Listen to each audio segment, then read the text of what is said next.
আমরা আজকে আসছি সীতাকুণ্ড যে পাহাড়ের ধারাবাহিক যে পাহাড়, এই পাহাড়ের পাশে মিরসরাই বরাবর পাহাড়ের ভিতরে আমরা এখন আছি। আমার সাথে আমার গাইড, নাম বল। মোবারক আছে আমার গাইড, সে আমাকে নিয়ে যাচ্ছে। এখানে একটা জায়গা আছে সেলামি পাথর, এখানে কি অনেকেই আসে এই পাথর দেখতে। তা আমি মূলত আসছি পাথর দেখতে না, এখানটা ঝর্ণা আছে এবং এই পাথর, এই পাহাড়ের ভিতরে যে পাথরের খনি আছে বা পাথর পাওয়া যায়, এটা বাণিজ্যিকভাবে উত্তোলনের কোনো সম্ভাবনা আছে কি না, পাহাড়ের এখানে পাথরের কি পরিমাণ আছে এই বিষয়টা একটু দেখতে আসছি।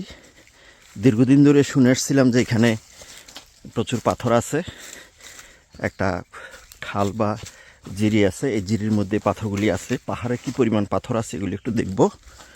আমরা প্রায় 7টা পাহাড় উঠে সর্বশেষ এখন নামতেছি।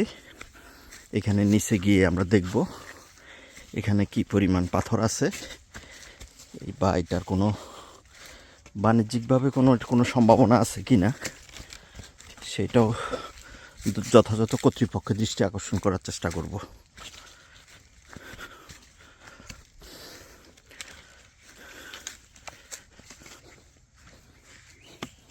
অনেক নিচে নামতে হবে, আমার কাছে মিটার নাই, নাইলে মেপে দেখতাম যে আমরা পাহাড়ের কত উচ্চতায় ছিলাম।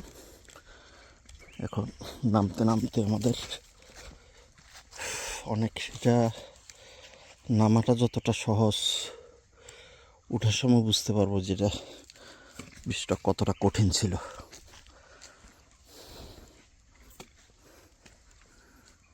আল্লাহ, একটু চেষ্টা করি। বাঁশের উপর খুঁটি ভর দিয়ে নামার চেষ্টা করতেছি।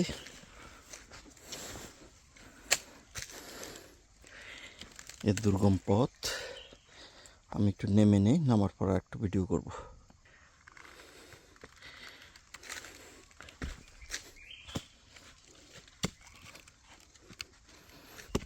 খুব কঠিন নামার বিষয়টা, এখন ভয় পাচ্ছি উঠবো কীভাবে। এই রাস্তায় ফেরার পথে উঠতে হবে।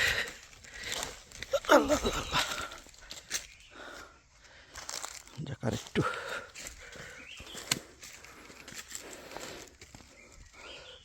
আমরা অনেকটা কাছাকাছি চলে আসছি সেই কাঙ্ক্ষিত স্থানে।